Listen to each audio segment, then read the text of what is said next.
Salut les mécamaniacs, la 159 est enfin de retour du garage après son remplacement de pare-brise et aujourd'hui on se retrouve pour tester un booster de batterie. Et tu verras, c'est pas un simple booster de batterie. Allez, générique.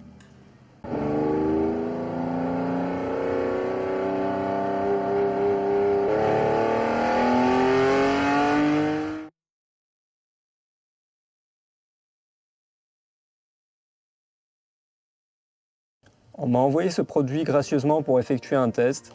J'ai rien promis au vendeur, je peux en dire ce que je veux et pour moi c'est un peu la base pour effectuer un test de produit.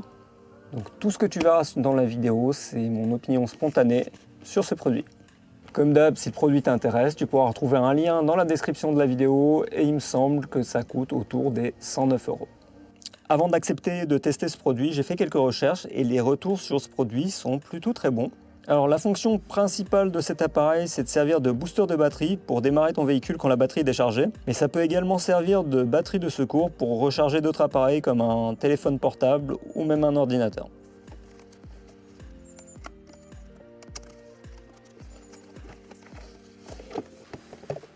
Alors on a droit à une petite sacoche qui nous permettra de stocker ça par exemple dans le coffre.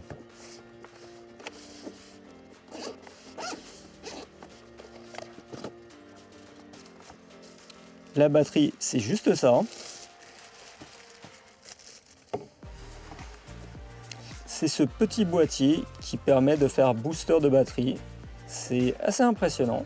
Moi j'ai reçu ça il y a à peu près un mois. Je l'ai rechargé il y a un mois et j'ai laissé ça dans un coin. On verra si ça arrive à démarrer la voiture.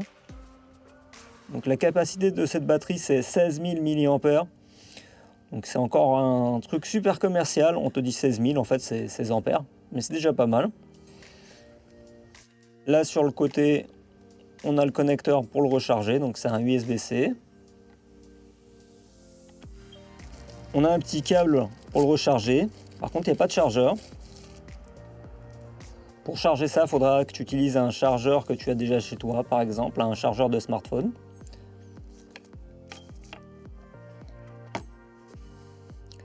Ici devant, on a 3 connecteurs. Donc, celui pour connecter les pinces pour démarrer le véhicule et 2 ports USB. Un qui fait 3 ampères et un qui fait 1,5 ampères je crois. Donc j'ai testé les 2 ports pour charger rapidement un téléphone. Donc ça fonctionne, cela dit, j'ai pas rechargé complètement le téléphone, j'ai juste regardé si ça le recharge effectivement. Et on constate bien une différence de puissance entre les 2 connecteurs via le temps de charge restant qui est affiché sur le téléphone. Donc c'est pas mal toutes ces pièces fermées, par contre il n'y a pas d'indication IP. Et ici on a un connecteur rond comme ça, 14-16 volts. Donc ça peut par exemple servir pour alimenter un ordinateur portable.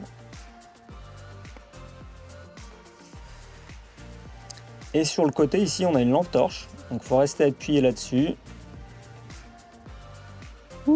Ça fait de la lumière. Waouh! Et on a une lampe torche assez puissante. Bon là on est en plein jour, tu verras pas.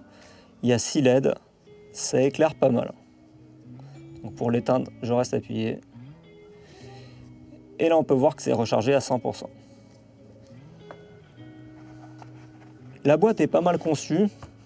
La partie batterie vient s'imbriquer ici. Cette partie-là, ça ne pèse que 720 grammes. Ça peut servir aussi en camping ou même si tu vas à la montagne pour avoir une batterie de secours pour recharger tes autres appareils comme un téléphone.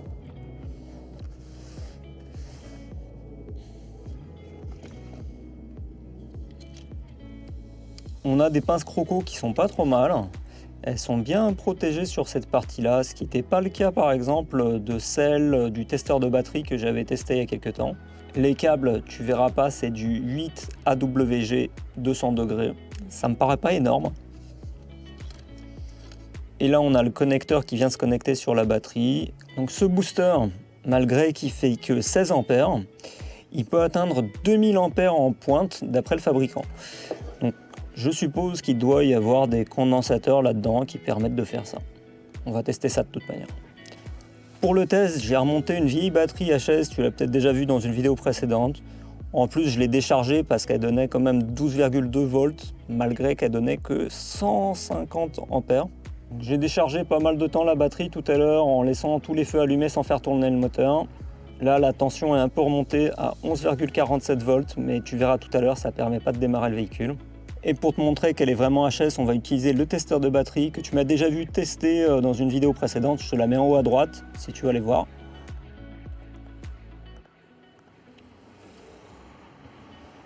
Je ne sais pas si tu verras très bien sur la vidéo, il indique 11,42 volts et seulement 38 ampères. Donc pour info, cette batterie-là, normalement, elle doit avoir 680 ampères. Donc là, impossible de démarrer. En même temps, ça te permet de voir que même quand tu es proche des 12 volts, ta batterie peut être quand même vide. Donc pour te prouver à 100% que je raconte pas de bobard, tu vois bien que c'est cette batterie-là qui est connectée.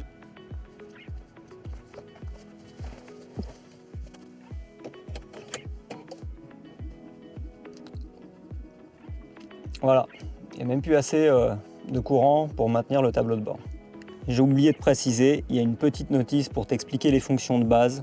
Bon, la seule langue qui pourra être utile, c'est éventuellement l'anglais ou l'allemand, si tu parles allemand. Je pense que peu de personnes parlent japonais, donc voilà. Mais dans tous les cas, l'utilisation ne me semble pas très compliquée. Donc le fabricant de ce produit-là, il indique que ça peut démarrer des moteurs jusqu'à 8 litres en moteur essence et 6 litres en moteur diesel. Là, on est sur un 2,4 litres diesel JTDM 20 soupapes. Si ça démarre, ça sera déjà pas mal. On prend le bidule. On connecte le machin chose et là, déjà, ça s'allume.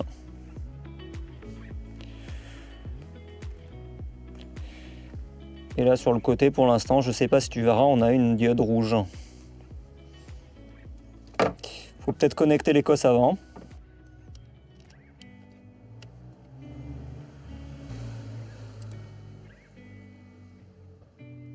Là, on a le petit voyant vert qui s'est allumé. Et par contre, je ne sais pas si je peux démarrer maintenant ou est-ce qu'il faut que j'appuie sur le bouton boost. Là, je ne sais pas si tu verras, on est remonté à 12,10 volts. Bon, on va essayer comme ça, on verra bien. Essayer de caler ça.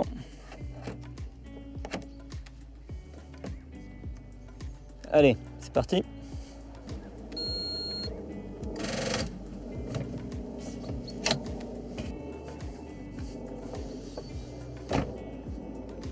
Donc, ça n'a pas démarré. Je pense qu'il faut appuyer sur le petit bouton boost ici. Et donc, ce qui est indiqué dans la notice, c'est que tu as 30 secondes pour démarrer le moteur après avoir appuyé sur ce bouton-là.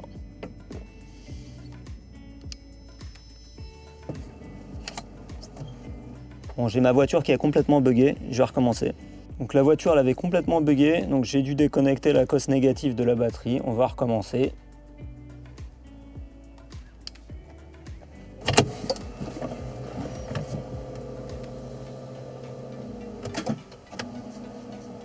Et donc là pour le moment ça n'a pas marché. Bon, je vais peut-être essayer de connecter les cosses un peu mieux.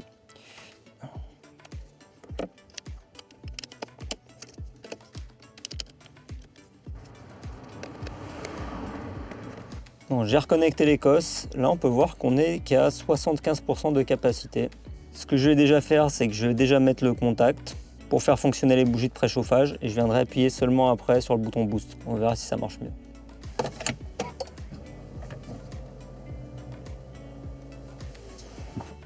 Et là, j'ai les petits voyants verts qui clignotent.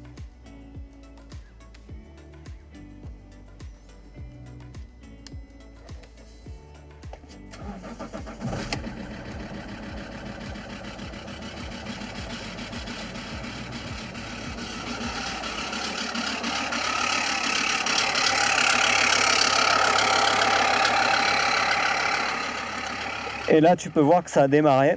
Tu entends peut-être un bruit, mais le bruit, c'est normal. C'est mon collecteur d'échappement qui fuit.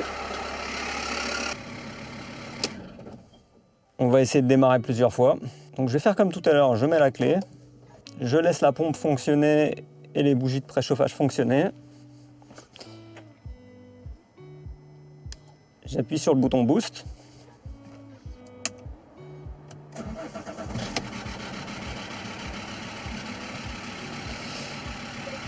Et là, on a un deuxième démarrage réussi. On va essayer une troisième fois. Bon, pendant l'opération, tu peux voir que ça fume, c'est normal, j'ai le collecteur d'échappement qui fuit. Si tu suis la chaîne régulièrement, tu es déjà au courant du problème. Je vais régler ça prochainement. On va essayer de démarrer une troisième fois. Donc là, on est à 75% de capacité. Donc je vais faire comme tout à l'heure.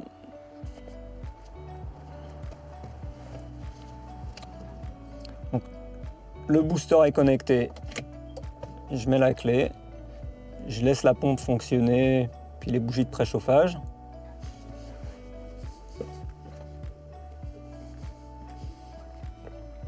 Ah, là par contre, je sais pas ce qui lui arrive, il aime pas. Si j'appelle sur boost là. D'accord. Donc en fait, quand ça clignote rouge-vert comme ça, c'est que tu as effectué 4 démarrages de suite et on ne peut pas en effectuer plus de 4 d'affilée. Donc il faut déconnecter les cosses.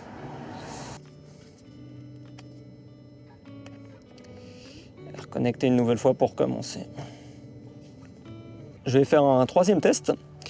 Donc j'ai déconnecté le module. Apparemment, on ne peut pas faire plus de 4 démarrages de suite avec le mode boost. Comme tout à l'heure, je mets la clé. J'attends que la pompe fonctionne et que les bougies de préchauffage s'éteignent. Bon, ça c'est sûrement à cause de la batterie faible.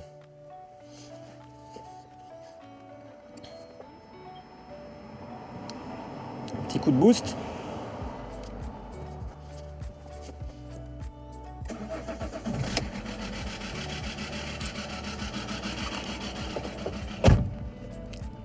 Et bah écoute, ça démarre. On a fait 3 démarrages successifs.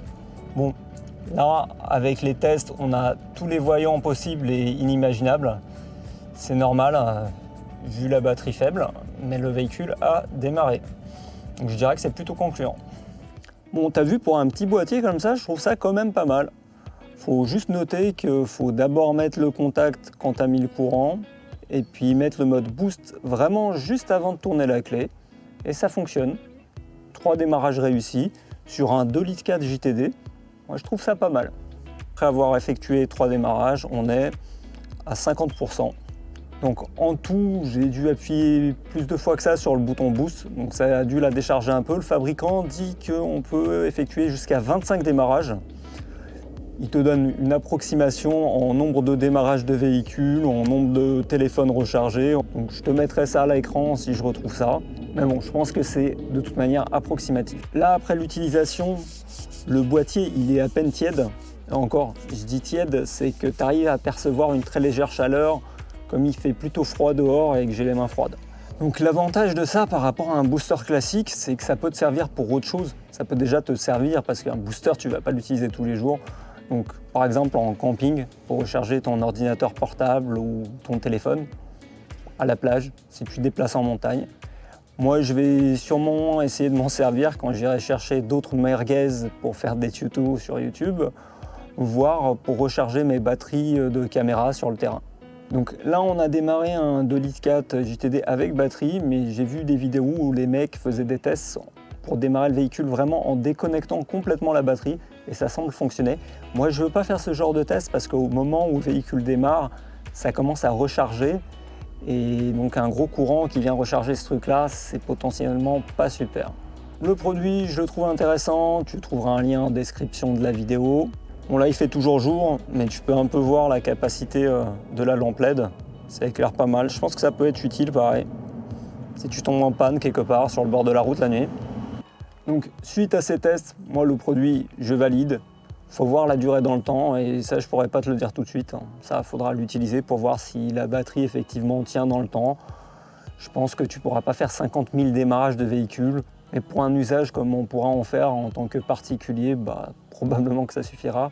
Il y a d'autres marques très connues qui font ce genre de produit, comme par exemple Noco. Par contre, pour la même puissance, c'est à peu près le double niveau prix. Est-ce que ça les vaut? Je ne sais pas. J'ai pas assez de recul sur ce genre de produit.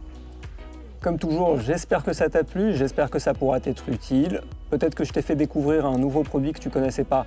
Moi, perso, je connaissais pas trop ce genre de booster. Laisse un pouce, pense à t'abonner à la chaîne pour ne pas la rater les prochaines vidéos. Si tu veux soutenir le développement de la chaîne, tu peux cliquer sur le bouton merci en dessous de la vidéo et je te propose de me rejoindre dans l'une des 2 vidéos que je te mets actuellement à l'écran. Allez, à plus!